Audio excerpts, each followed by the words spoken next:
Hello, আসসালামু আলাইকুম। শখের খামার ফরিদপুর ইউটিউব চ্যানেল এবং ফেসবুক পেজ থেকে ছোট্ট একটা শর্ট ভিডিও নিয়ে চলে আসলাম। তো আজকে আপনাদের সাথে শেয়ার করব আসলে মুরগির ঘর কিভাবে জীবাণুমুক্ত করবেন। তো ভিডিওটিকে স্কিপ না করে অবশ্যই শেষ পর্যন্ত দেখবেন, আর অবশ্যই শখের খামার ফরিদপুর ইউটিউব চ্যানেলটি সাবস্ক্রাইব করবেন, ভিডিওটি লাইক, কমেন্ট এবং শেয়ার করে অন্য ভাইদের দেখার সুযোগ করে দিবেন, এবং যারা ফেসবুক পেজ থেকে দেখতেছেন অবশ্যই পেজটি ফলো দিয়ে সাথে থাকবেন। তো ভিডিওটি শুরু করা যাক। তো প্রথমেই বলে রাখি, আসলে তো ব্রয়লার মুরগি পালন করতে হলে অবশ্যই মুরগির চালান শেষে ঘরটাকে একদম পরিষ্কার করে নিতে হবে।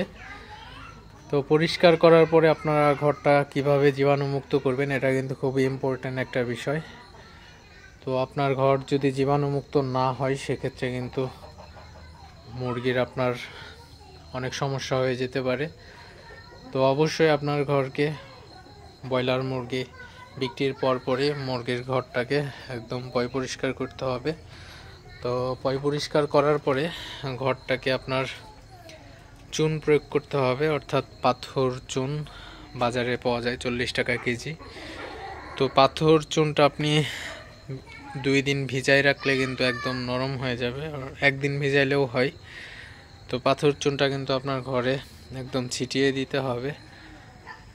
তো এটা আপনি ভিজিয়ে দিতে পারেন, অথবা আপনি যদি একদম গুঁড়া করতে পারেন, একদম মিহি গুঁড়া যদি করতে পারেন সেক্ষেত্রে কিন্তু আপনি গুঁড়াটাও কিন্তু একদম ঘরে ছিটিয়ে দিতে পারেন। তো ছিটিয়ে দিলেও হবে গুঁড়াটা, এবং আপনি ভিজিয়ে সেই ভিজানো চুনের পানিটাও কিন্তু আপনি ঘর ভরে ছিটিয়ে দিতে পারেন। তো দুইটাই আপনার করতে পারেন। তো সবচেয়ে ভালো হয় যদি আপনি গুঁড়া করে দিতে পারেন। গুঁড়া করে দেওয়ার পর অবশ্যই কিন্তু 2-3 দিন কিন্তু আপনার অবশ্যই ঘরটাকে রেস্ট দিবেন। তো চুনের সাথে আর কি প্রয়োগ করবেন, তো চুনের সাথে অবশ্যই আপনারা ব্লিচিং পাউডার, অর্থাৎ যে ফিনিশ, তো এটা কিন্তু আপনারা ব্যবহার করতে পারেন। তো এটা হচ্ছে হাফ কেজির দাম 60 টাকা। তো এগুলা ব্যবহার করলেও কিন্তু আপনার ঘরটা জীবাণুমুক্ত করা সম্ভব। তো আপনার পাথর চুন প্লাস ব্লিচিং পাউডার অর্থাৎ ফিনিশ দুইটা যদি একসাথে আপনার ব্যবহার করেন, অর্থাৎ দুইটা যদি একসাথে আপনি ঘরে ছিটিয়ে দেন, সেক্ষেত্রে কিন্তু আপনার ঘরটা বেশি ভালো কিন্তু আপনার জীবাণুমুক্ত হবে। জীবাণু মুক্ত না হলে কিন্তু আপনার ঘরে ব্রয়লার মুরগি উঠাইলে মুরগির রোগ বালাই এবং নানা ধরনের ভাইরাসজনিত, ছত্রাকজনিত এগুলা কিন্তু আক্রান্ত করতে পারে। তো সেক্ষেত্রে আপনারা অবশ্যই মুরগির বাচ্চা তোলার আগে অবশ্যই মুরগির ঘরটাকে আপনার 100% জীবাণুমুক্ত করতে হবে।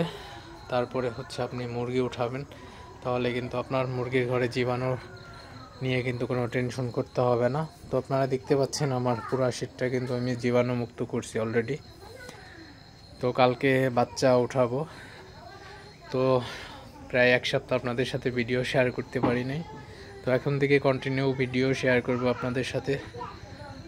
তো অবশ্যই আপনারা যারা আমার চ্যানেলটিকে সাবস্ক্রাইব করে সাথে আছেন এবং যারা নতুন সাবস্ক্রাইব করবেন সবাইকে অসংখ্য ধন্যবাদ সাথে থাকার জন্য। তো অবশ্যই আপনারা বেশি বেশি সাপোর্ট করবেন, তাহলে আপনাদের সাথে ভিডিও শেয়ার করতে মন চাই। তো আপনাদের উপকারে আসে এমন ভিডিও করার চেষ্টা করি। অনেক নতুন খামারি আছে যারা খামার শুরু করতে চাচ্ছেন কিন্তু আপনার সঠিক পরামর্শ পাচ্ছেন না, অর্থাৎ সঠিক পরামর্শ আপনার কারো কাছ থেকে নিতে হইতেছে, অথবা আপনার কোনো জায়গায় আপনার প্রশিক্ষণ নিতে হতে পারে এমন একটা সিস্টেম। তো অবশ্যই আপনারা, আমি ব্রয়লার মুরগি পোলট্রি সেক্টরের A to Z কিন্তু আপনাদের সাথে শেয়ার করে থাকি। তো আপনাদের যখন যে ভিডিওটা দরকার অবশ্যই আমার চ্যানেল থেকে ঘুরে আসতে পারেন। সম্পূর্ণ ভিডিও কিন্তু আমার চ্যানেলে পেয়ে যাবেন।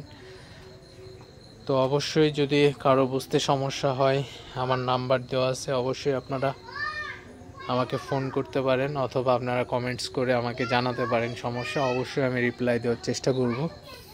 তো অনেক সময় ব্যস্ততার কারণে হয়তো কমেন্টসের রিপ্লাই দেওয়া একটু দেরি হয়। তো তারপরেও আমি কিন্তু সবসময় চেষ্টা করি আপনাদের সাথে সবসময় অ্যাক্টিভ থাকার জন্য। তো যাই হোক, এতক্ষণ আপনাদের সাথে আলোচনা করলাম আসলে ব্রয়লার মুরগির ঘরটাকে কীভাবে জীবাণুমুক্ত করা যায়। তো ভিডিওটি আর বেশি বড় করব না। সবাই ভালো থাকবেন, সুস্থ থাকবেন। শখের খামার ফরিদপুর ইউটিউব চ্যানেলটি অবশ্যই সাবস্ক্রাইব করবেন। ভিডিওটি লাইক, কমেন্ট এবং শেয়ার করে অন্য ভাইদের দেখার সুযোগ করে দিবেন।